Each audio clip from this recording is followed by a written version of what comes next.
Merhabalar dostlar. Yeni bir akşam, yeni bir güne hazırlanıyoruz. 21 Mart 2023 Salı akşamından herkese merhaba. Hoş geldiniz. Şu an yayını başında beni izleyen herkese sağlık, sıhhat, sevgi ve huzur diliyorum öncelikle. Evet sevgili dostlar, şu an bu akşam siz bu yayını izlerken saat 20 23-24 sıralarında 0 derece Koç burcundaki günlerdir söylediğimiz yeni ayımız doğuyor.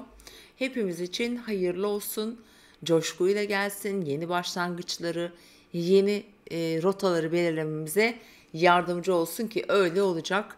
Sıfırdan başlamak anlamına gelen bir yeni ay akşamındayız ve şu anda tam da siz bu yayını izlerken birçoğunuz aslında bu yeni ay doğuyor olacak ve güzel niyetlerinizi, iyi dileklerinizi, ileriye dönük fırsatları değerlendirmek için kendinize, ruhunuza, aklınıza komut vermeyi unutmayın. Yani buna niyet edin. Önümüze gelen şeyleri görelim, bilelim, fark edelim en azından. Çünkü fark etmek de bir nevi aslında bir şeyi başarmakla da alakalı çünkü. Evet dostlar, güzel bir gün dileyerek, evet Koç burcundaki yeni ayın etkilerini tabii ki bugün, yarın, hafta sonu aslında 6 Nisan'a kadar yaşayacağız teorik olarak. Ancak bu önemli bir zaman dilimi olduğu için yıl boyunca etkilerini yaşayacağız. Neden? Çünkü Güneş Koç burcuna geçtiği anki gökyüzü görünümleri genellikle uzun vadede olabilecek konuları işaret eder ve bu yeni ayın anlamı da bizim için sadece kısa vadeli düşünmeyin. Küçük bir hareket gökyüzüne küçük bir işaret bırakacak ve o işaretler tetiklendikçe bu yeni ayın etkileri ortaya çıkacak. Ne dedik? Mücadele zamanı, savaş zamanı, heyecan, başlatmak. Çünkü 0 derece Koç, Koç zaten mücadeleyle, ateş elementi, öncü bir burç, vazgeçmemek, pes etmemekle alakalı. Yani yıl boyunca da bu enerjiyi, bu motivasyonu hepimiz eminim ki yaşayacağız. Umarım hayatımızda istediğiniz gibi güzel gelişmeler gelir hepimizin. Sevgili dostlar, bugüne baktığımızda evet Ay Koç burcunda ve tabii ki o Koç yeni ayın enerjisini yaşıyor olacağız. Ancak şöyle bir şey var. Gökyüzünde henüz kavuştuğu için Ay ile Güneş henüz ışığı yok. Işığının bir iki gün sonra meydana geleceğini, yani görünür olacağını unutmayın.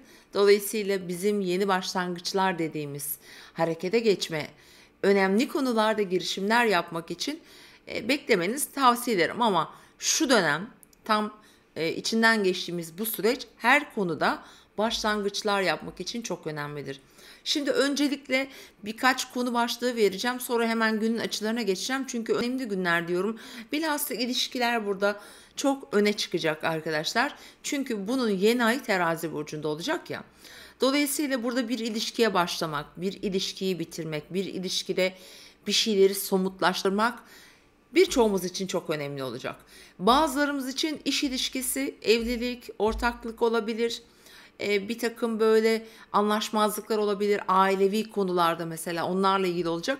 Ve ana temel aslında konuda biraz adalet, adil bir eşitlik ve çözüm getirebilmek. Dolayısıyla da bir boğa, yani bu şu anda bugün yaşayacağımız yeni ayda terazi yükseliyor.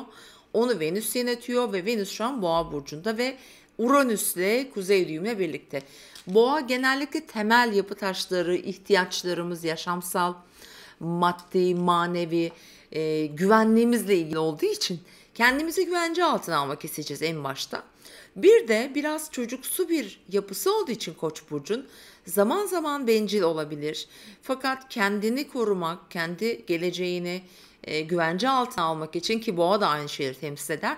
Burada biraz daha böyle sert, daha tavrımızı alacak, daha sınırlarımızı güçlü belirleyecek bir durumda olabiliriz. Tabii bunlar doğum haritasına göre değişecektir. Yine bir şey daha hatırlatayım. Terazi yükseliyor dedim. Terazi Türkiye haritasında biliyorsunuz bizim Mars'ımız Terazi burcunda ve 4. ev konuları tabii ki. Demek ki ülke içindeki gündem, siyasi arena, oradaki eşitlik, dengeler, daha çok gündemimizde olacak. Bir de halk, yani bizler, bizim sosyoekonomik durumumuz, bakış açımız, refahımız, düşüncelerimiz, kendimizi ifade etmemiz, tercihlerimiz gibi durumlar meydanda olacak. Şimdi bugünün açılarına bakalım sevgili dostlar. Genel olarak evet, baş bölgesi, sağlıkla ilgili tansiyon sorunları, bunlara dikkat edin. Bunlar daha çok gündemimizde olacaktır. Bu gibi sağlık sorunu olan arkadaşlar özellikle hem beslenmenize lütfen, hem sinirlerinizi gerecek ortamlar ve kişilerle olan diyaloglarınıza dikkat edin. Çünkü bu süreç böyle başla ilgili, kan dolaşımıyla ilgili konuları tetikleyebilir. Diğer yandan evet, ilişkileri saydık ve aile yapıları, aile dinamikleri. Şimdi günün açılarına baktığımda bugün çok fazla açı yok. İki tane temel açımız var. Aslında dün söyledim ama ben her zaman öyle yapıyorum, dayanamıyorum. Şimdi bugünden yarın da söyleyeceğim size. Şimdi Ay, Şiron ve Jüpiter'le kavuşuyor bugün. Şiron'la akşam saat 19:20 arasında, Jüpiter'le 22:16-23:16 arasında. Önemli kavuşumlar her zaman daha önemlidir. Şimdi Şiron kavuşumu biliyorsunuz önemli bir enerji, şu yönde çalışır: bir iyileşme, bir yaranın açılması, bir konuyu deşmek olabilir veya bir konu üzerinde bir mücadele veriliyor veya verildiyse orada bir iyileşmeyi hızlandırmak, o süreci iyileştirmek olarak da düşünebiliriz. Ama yara alacağımız durumlar, kişiler de olabilir. Diğeri ise saat 22'den sonra olan Jüpiter açısı, biliyorsunuz Ay Jüpiter kavuşumları Koç burcunda. Şimdi öncü, cesaret veren, adım attıran, gerçekten gözü kara adımlar attırabilir. Çünkü burada Jüpiter var ve bu söylediğim cümleyi her alanda lütfen şu an nasıl hissediyor ve anlıyorsanız öyle değerlendirin. Harekete geçirir. Çünkü Ay duygularımızı, Jüpiter'de demek oluyor ki duygularımızı büyütecek. Şimdi dürtüsel bir hareket ne yapar? Önemli bazı konularda hiç düşünmeden harekete geçirebilir. Bunlar olumlu, olumsuz olabilir ama baş temsil edildiği için burada demek ki önemli konular, belki de dünya liderleri, bir takım kurum ya da kurumların başları, şirketler, CEO'lar, mesela önemli sivil toplum kuruluşlarıyla, diğer devletle ilgili bir takım arenalardaki durumlar, her şey olabilir. Yani özellikle burada duyguların çok öne çıkacağını, abartılacağını söyleyebilirim. Bir de tabii biz de burada biraz daha dikkat etmemiz gerekiyor. Ama bu iyi yandan baktığımızda da mesela bir dua ediyorsunuz, bir Tanrı'ya, Allah'ınıza yalvarıyorsunuz. Bu da çok büyük olarak enerji verecektir. Biz işin bu kısmını kullanırsak belki bizim için daha iyi olacaktır. Sevgili dostlarım, şimdi bakalım bugünün güzel saatlerini de sizlere hemen söylüyorum. Bize şans, uğur, bereket, huzur, sağlık, şifa getirecek. Burada işimizi kolaylaştırıyor aslında gerçekten. Evet, saat 13 ve 14 arasını kullanabilirsiniz mesela bugün. Bu saat aralıkları özellikle bir şeye başlamak için, niyet etmek için, bir iş olur bu. Herhangi bir konuda, maddi konularda bir paylaşım olabilir. Bir şeye başlamak için çok uygundur. Herhangi bir kişiyi bir konuya dahil etmek için de bence kullanabilirsiniz. Diğer saatimiz saat 25-21:07 arasında.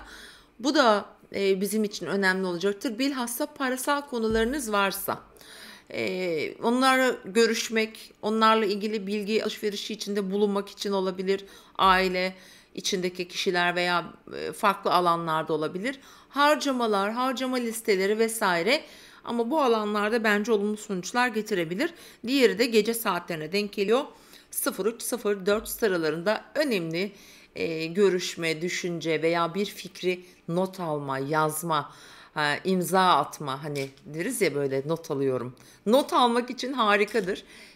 Güzel notlar alabilirsiniz sevgili dostlarım. Evet değerli arkadaşlarım, böyle bir gün geçireceğiz. Umarım bu günü sadece bugün olarak düşünmeyin. Bu geceyi de, bu bir süreç. Heyecanlı günler olabilir önümüzdeki birkaç gün. Çünkü gökyüzü çok enteresan. Ben dün yazdım, paylaştım. Ben de bilemiyorum. Yani ben değil, birçok insan bunu tahmin edemez. O kadar garip hareketler var ki şimdi çok önemli bir ekinoks yaşadık. 0 derece Koç. Aynı zamanda bakın yarın Plüto Kova burcuna geçiyor. Bu tarihi bir geçiştir. Zaten ikinci tarihi geçişlerden bir tanesinde geçen haftalarda yaşadık. Satürn Balık burcuna geçti. Bu şu demek oluyor. Her an şu an sınırlarımız, yani sınırlarımız derken yanlış anlamayın.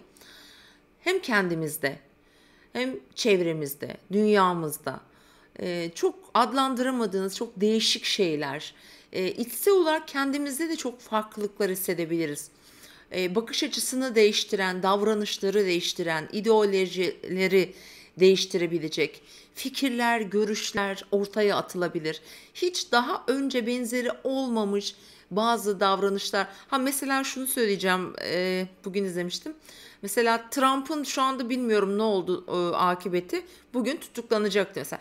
Bir ABD eski başkanının tutuklanması, bilmiyorum ben mi bilmiyorum ama tarihte olmamış. Çok enteresan. Yargılanacak. Hakkında bir sürü dava açılmıştı. Bu bir örnek. Bunun gibi kendi küçük çekirdek ailenizde, sülalenizin içinde, mevcut işinizde, bu hayatın her alanında böyle önemli köklü değişimler getirebilir. Bana soranlara biraz açıklık getirmeye çalıştım. Sevgili dostlarım, bir de ufak bir şey daha hatırlatmak istiyorum.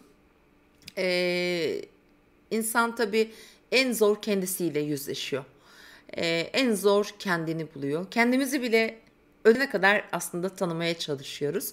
O yüzden insanın bence ilk önce kendisiyle, vicdanıyla baş başa kalıp bir hesaplaşması, ondan sonra bir helalleşmesi kendisiyle, ama bunu hepimiz kendimizle yapmalıyız diye düşünüyorum. Ben 2-3 günden beri bu konuyu düşünüyorum kendimle ilgili. Size de bunu hatırlatmak istedim. Gerçekten bakışımızı değiştirecek durumlarla karşılaştırabilir sevgili dostlar bize. Kendinize iyi bakın. Yayını beğenmeyi, abone değilseniz abone olmayı lütfen unutmayın ve tekrar görüşmek üzere diyorum. Hoşçakalın.